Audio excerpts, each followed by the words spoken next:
Hey, what's going on, everybody, and welcome to Rock Video Rental. I am Brandon, and I am going to be flying solo tonight, covering Platoon. But before I get to that, things that I have been watching, I've watched a couple episodes of King of the Hill here and there.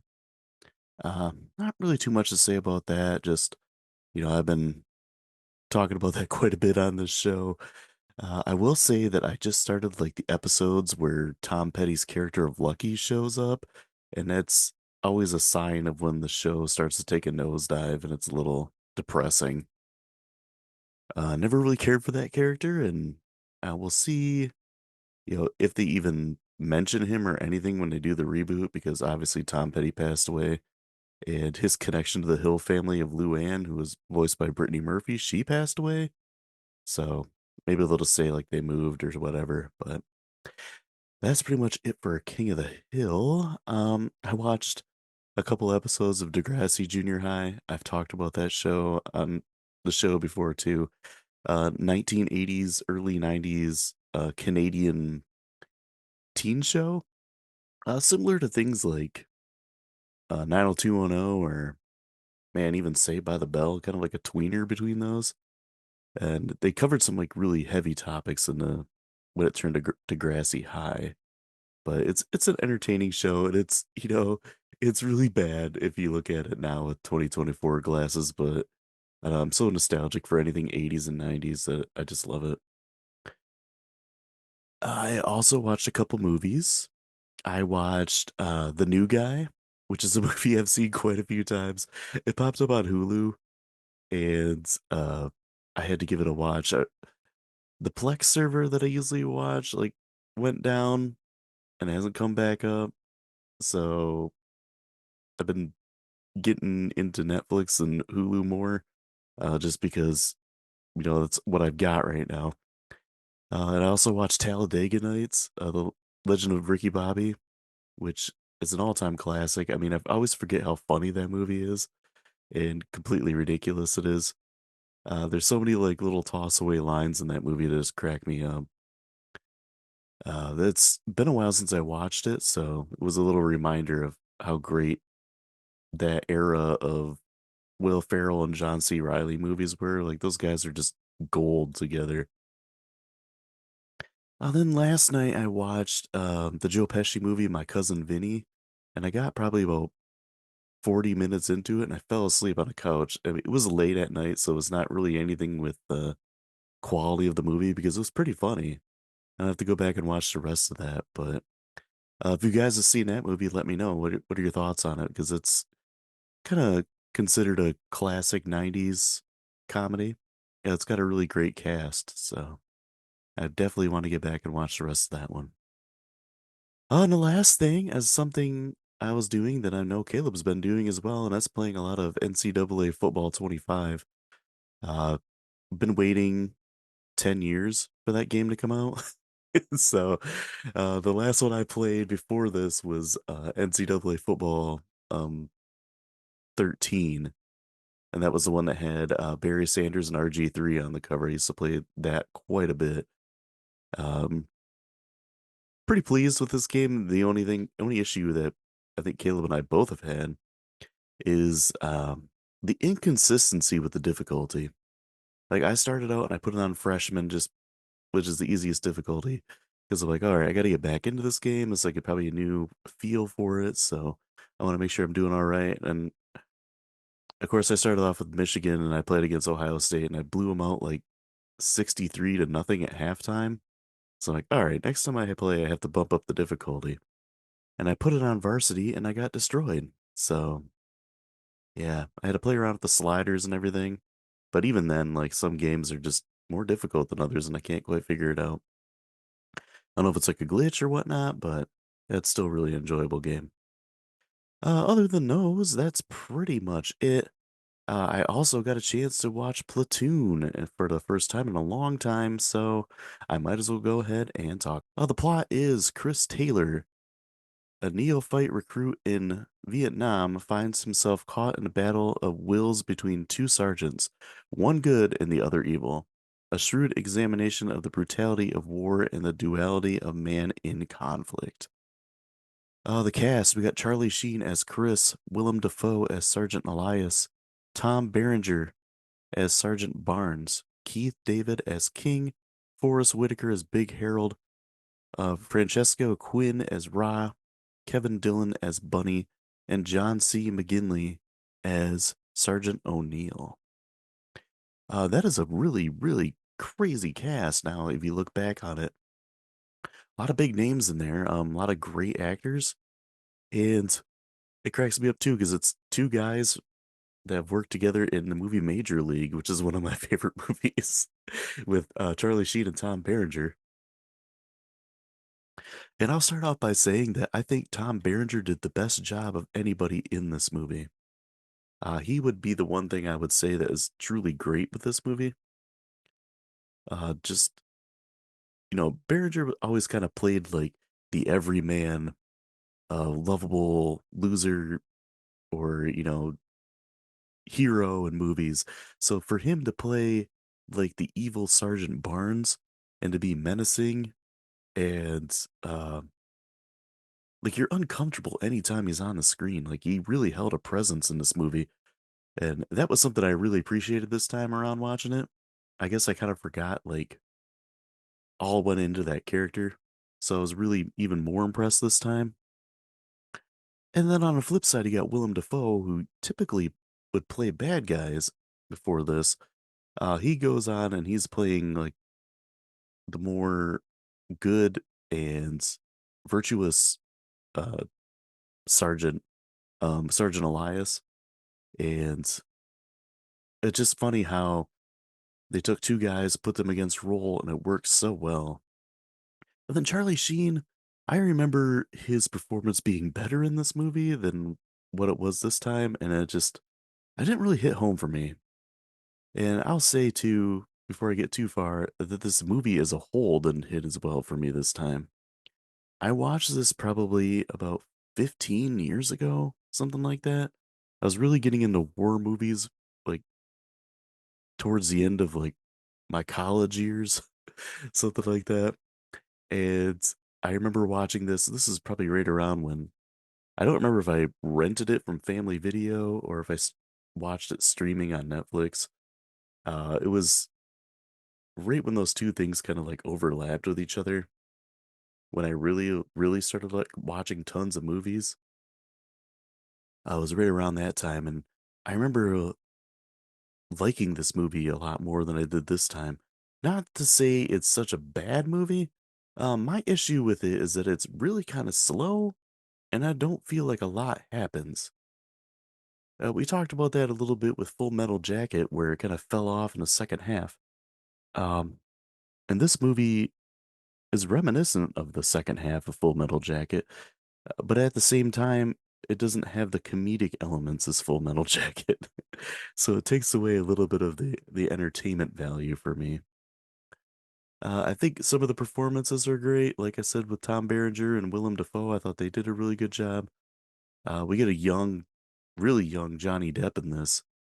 This is what a quick 2 years after he did Nightmare on Elm Street. So I thought he did a pretty good job. He was kind of like the interpreter because he could speak Vietnamese. For his small role, I thought he did a good job. I didn't mention him in the credits because he does have like a super small role in this. Then we get um I always just call him Dr. Cox, but John C. McGinley. He's always got like that big personality in everything he does. Which you saw in Scrubs as Dr. Cox. And he'll always just be Dr. Cox to me anytime I see him because that character was so awesome on Scrubs. But he does a pretty good job in this as well. And then you got Forrest Whitaker, yeah, always a really stable actor, good job in everything he does. So he's always a welcome sight.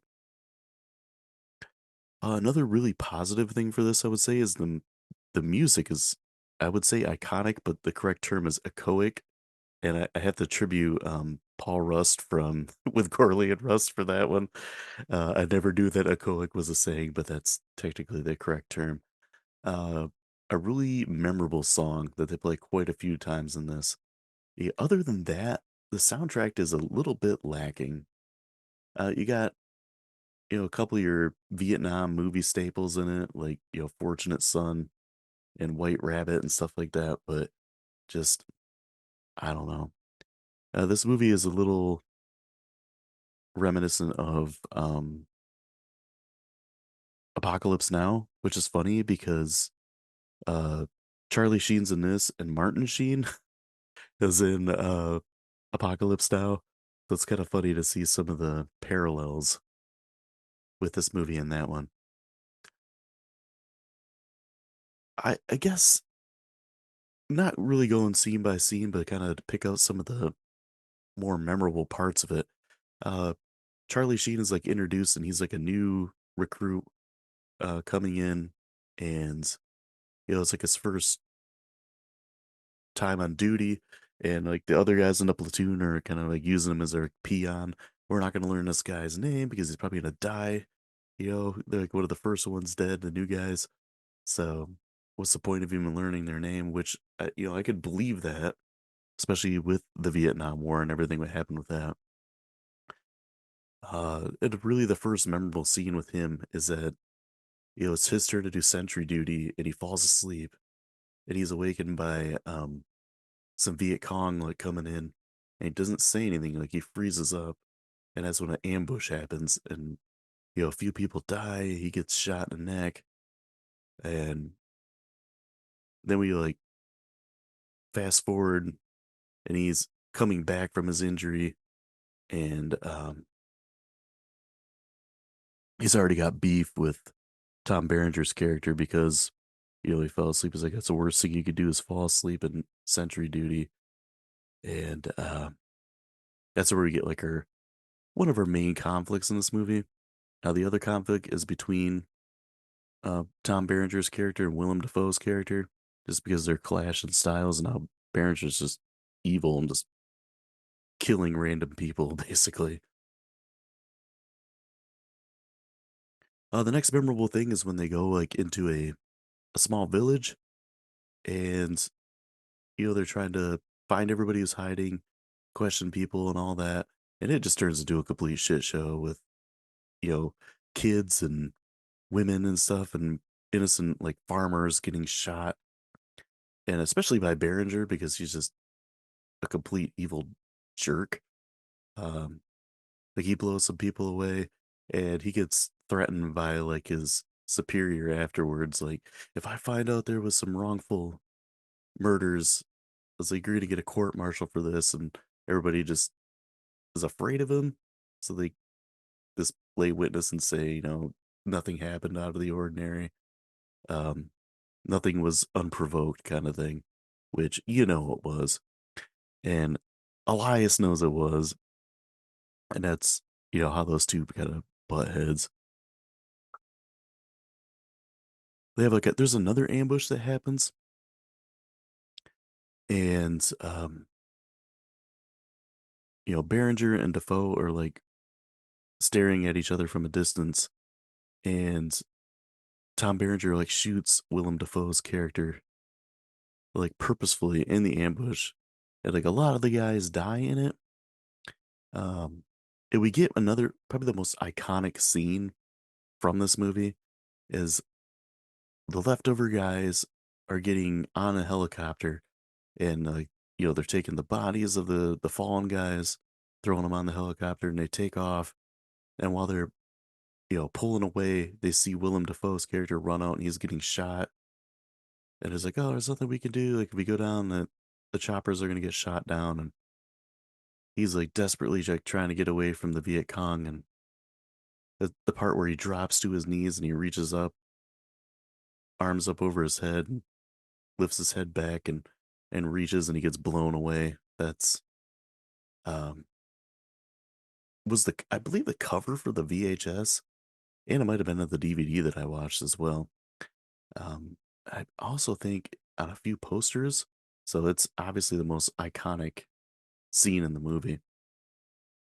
And it's shortly after this that Charlie realizes like how much of a piece of crap that Tom Berenger's character is, and he like tries to out him, and he's like, "I know, like you killed uh Sergeant Elias," and he basically says like, "I got a problem with me, come at me," kind of thing.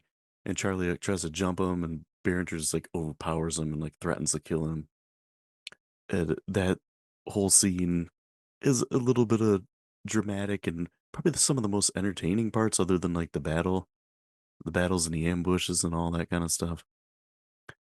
He just, Charlie basically gets his butt owned and he gets his cheek cut and everything. And then in my notes, I had, and nothing happens for a long time. It's just like a bunch of walking and talking. Um, I guess maybe some character building. But I mean, at this time, it's almost full way through the movie. And then we get like yet another ambush. And this is where like almost every single person in the platoon dies. And Berenger like attempts to kill Charlie Sheen's character, but there's like an explosion that goes off.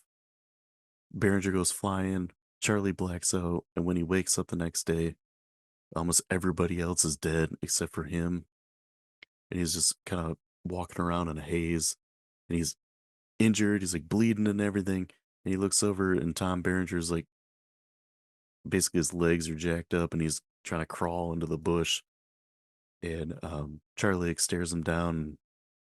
Berenger basically just calls him like a pussy and everything, like "Come on, kill me," and Charlie just like blows him away.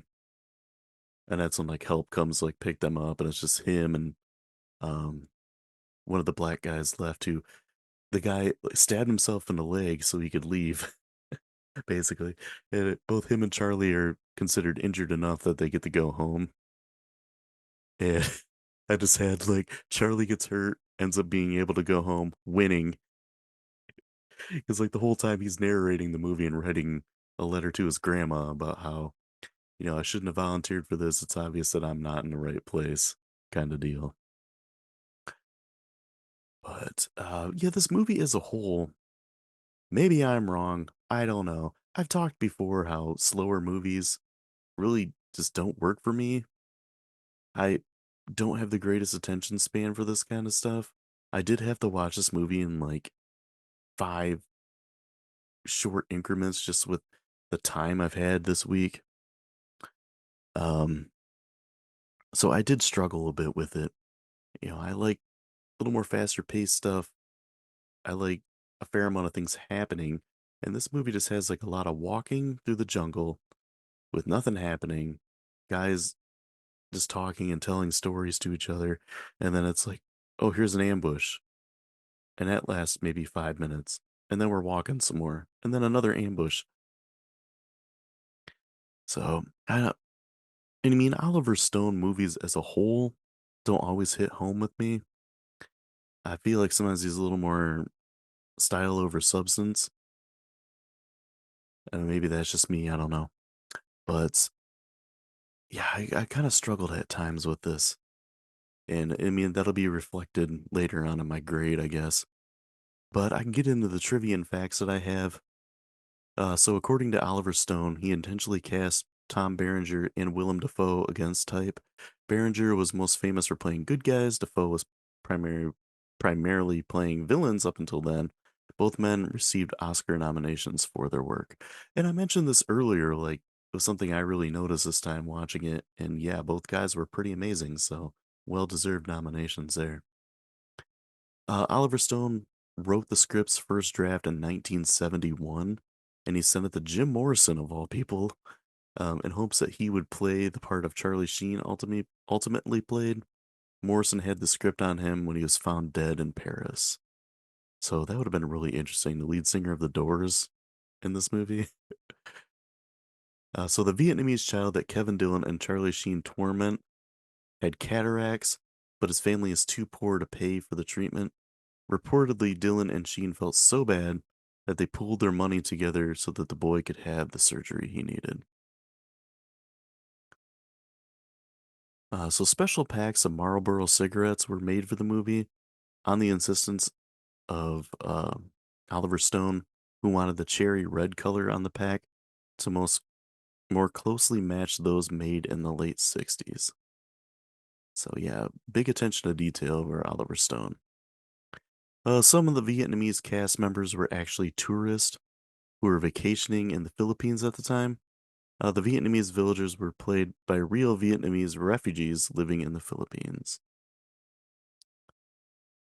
Before shooting commenced, all of the actors had to undergo an extensive 2-week basic training in the Philippines under the supervision of military officer Dale Dye. Oliver Stone's intention was not to have the men bond and act as one unit, but to deprive them of sleep and make them utterly exhausted so that they would be burnt out and therefore in character. With this movie, Oliver Stone became the first Vietnam veteran to direct a major motion picture about the Vietnam War. He was already the first Vietnam veteran to win an Oscar for the movie Midnight Express in 1978 and became, with this film, the first Vietnam vet to win an Oscar for Best Director. As of 2016, he is the last veteran of any war to win an Oscar for Best Director, other than Clint Eastwood, who served in the army during the Korean War but never went to South Korea. Originally, Charlie Sheen was turned down for the role of Chris because it was felt that he was too young for the part. His older brother, Emilio Estevez, was offered the part, but the project fell apart due to financial problems. 2 years later, the project was given a go ahead, but Estevez already had committed to other projects.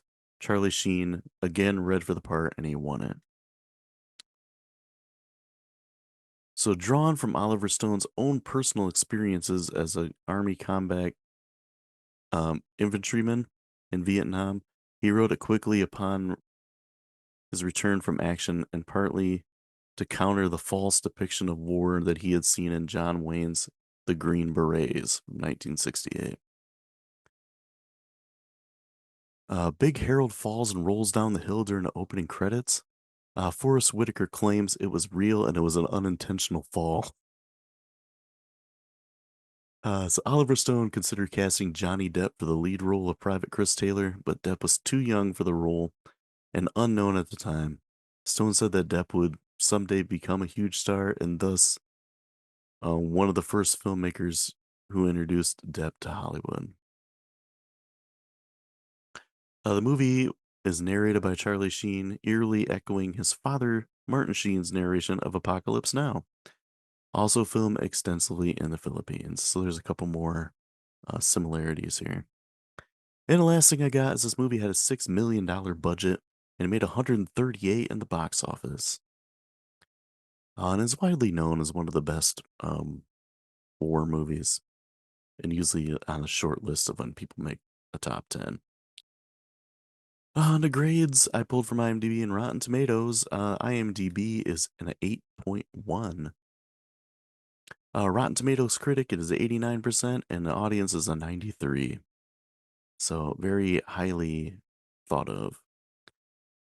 And then my grade, like I said, it was a little slow for me this time. Maybe I wasn't in the right state of mind to watch it, but I don't know. It's just, like I said, it seems like a lot of walking, a lot of talking, and then every once in a while something happens, but those spurts are so short that I had a hard time keeping my attention at times. I do realize, like, it is an aptly made movie, from at least a technical standpoint. Like, the filmmaking, cinematography at times is really great. The score to it, I talked about the echoic song that plays a lot during it. Um, the fact that this has been aped so many times by other war movies really says something. But at the end of the day, I can't give it a high grade because I did not have a good time watching this movie. I ended up with a 3 out of 5, and a lot of you might think that's pretty crazy, considering like how famous this movie is. But yeah, it was a struggle for me this time. Maybe another time I'll watch it. Maybe another 15 years down the line, I'll enjoy it a lot more. We'll see. But that is it for Platoon. Next time and we're going to be starting a new month and a new theme. We're going to be doing cult movies. So the movies we got planned here, we got five, and it's going to be kicked off with The Evil Dead, the original by Sam Raimi, which is a movie that I have a complicated past with. So it'll be interesting to talk about that. And I'm sure it's going to be Caleb's first time. It usually is with horror movies, so it'll be interesting. After that, we got Heather's, and then we got our 300th episode, which we're going to be talking about Deadly Prey again. That was one of the first episodes we ever did, so it'll be fun to go back and watch that one because that movie is so crazy. It's also kind of a war movie, so it'll be harkening back to this month. Then we got The Blues Brothers, which admittedly is a movie I have not seen, and it definitely should be one I have seen, so I get to cross it off my list. And then we're going to be wrapping up the month with Scarface, which is a movie I've seen quite a few times, and it's, a classic. And it seemed to be playing in every rapper's home on MTV Cribs. So, uh, kind of looking forward to this next month. It's going to be a good time with some more cult movies, which we normally cover on the show anyway. If you guys are liking the show, please like, subscribe, and share. You can follow us on social media. We're on pretty much every platform. Check out YouTube and TikTok. We got a decent amount of videos up on there now. I'm not adding stuff as much as I used to. I just don't have the time right now, but I'm still trying to get at least like one video a week up there, along with like the latest episode and a classic episode. So go and check that out. Yeah, we're also on Facebook and Twitter and Instagram, so go hit those up as well. Come by next time. We're going to be talking about The Evil Dead. And until then, as always, be kind and rewind.